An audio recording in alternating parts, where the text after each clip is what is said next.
A haulage yard decades ago, a driver turns up for a job and the boss does not ask about his record or his references. He just points at a truck and says, "Get it out of the yard." That truck had an Eaton Twin Splitter, and getting it moving cleanly was the entire interview.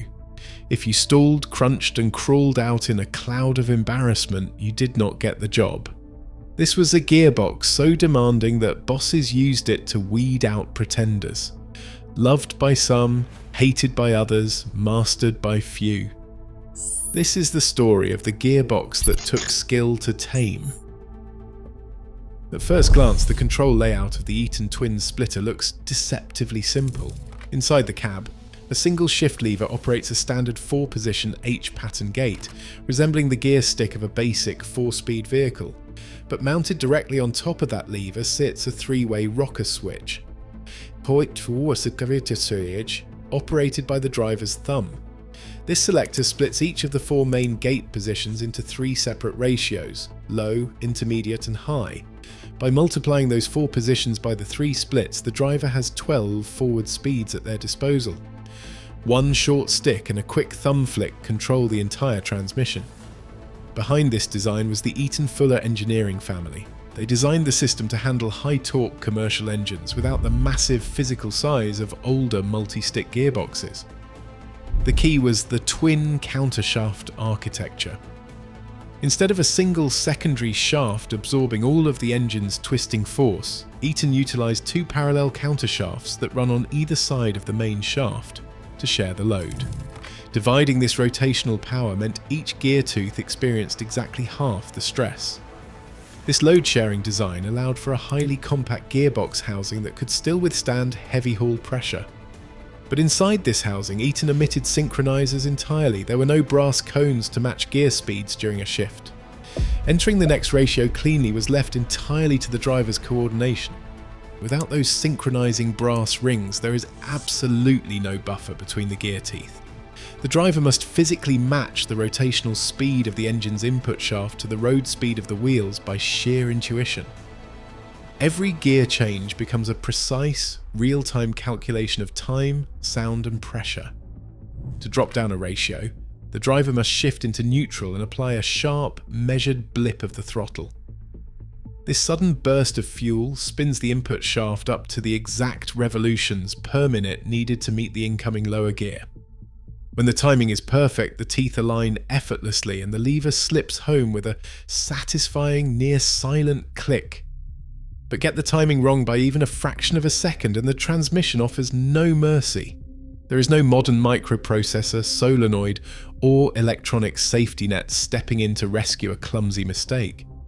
Instead, the driver is met with a violent metal-on-metal shudder and an agonising high-pitched crunch that vibrates directly up through the shift lever. If the revs are too far out of alignment, the box simply refuses to engage, leaving the heavy vehicle rolling helplessly in neutral as momentum drains away.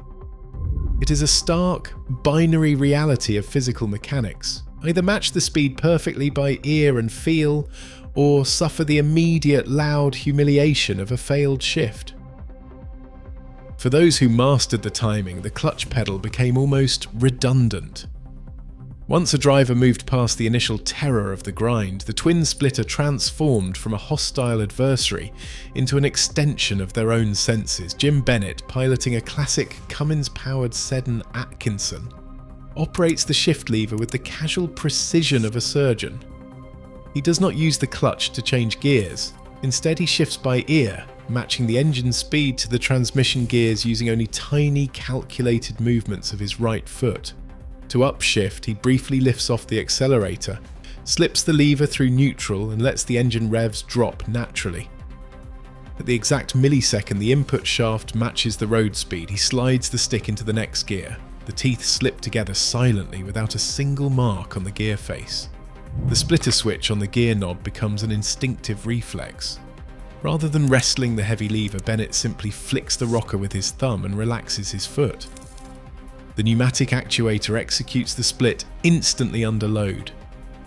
What began as a stressful battle of coordination becomes a fluid dance of pressure and frequency. The gearbox rewards complete confidence, offering lightning-fast shifts to anyone brave enough to trust their ears. This level of mastery saved physical effort, but more importantly, it established a driver's professional pride.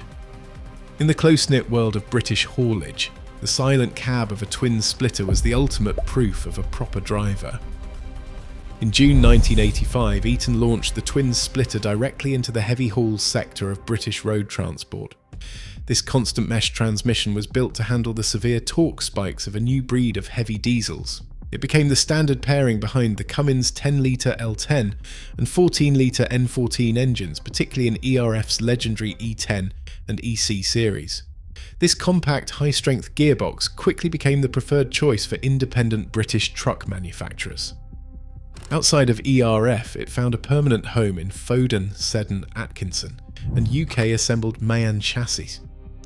This was an era dominated by Cummins, Gardner, and Rolls-Royce power plants, where fleet owners and independent drivers prized mechanical durability above all else.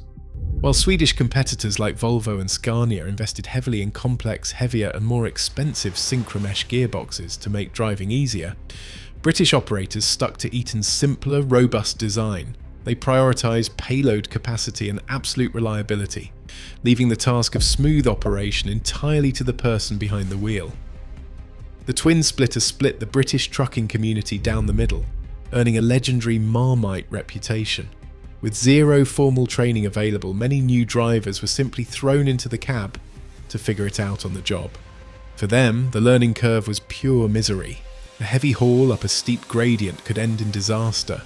A single missed shift, a sudden loss of momentum, and the gearbox would stubbornly refuse to engage. As the truck shuddered to a halt and began rolling backward, panic rose, and the queue of traffic built behind. One driver recalls, "Me, I hated it. Shuddering halts on hills, frantic grinding, and pure embarrassment." Yet those who conquered the system looked down on the struggling rookies with quiet satisfaction. For the masters, the gearbox was a mechanical masterpiece. Another veteran counters. Once you got your head around it, it was beautiful. It was the sweetest box ever built. In the golden era of British haulage, the twin splitter was the ultimate job interview. Fleet owners like Jim Warburton bypassed traditional references entirely. Instead, Warburton directed job hopefuls straight to the cab of a twin splitter-equipped rig parked in the yard. The instructions were simple: get the truck out of the gate. A single metallic crunch or a humiliating rollback on the yard incline meant the interview was over before the truck even reached the public road.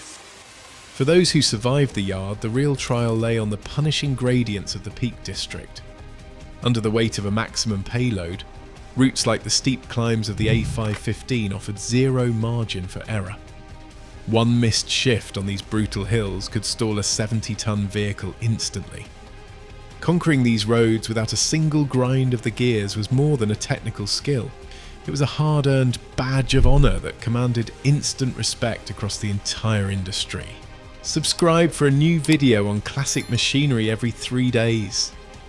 Today's automated trucks require no such nerve.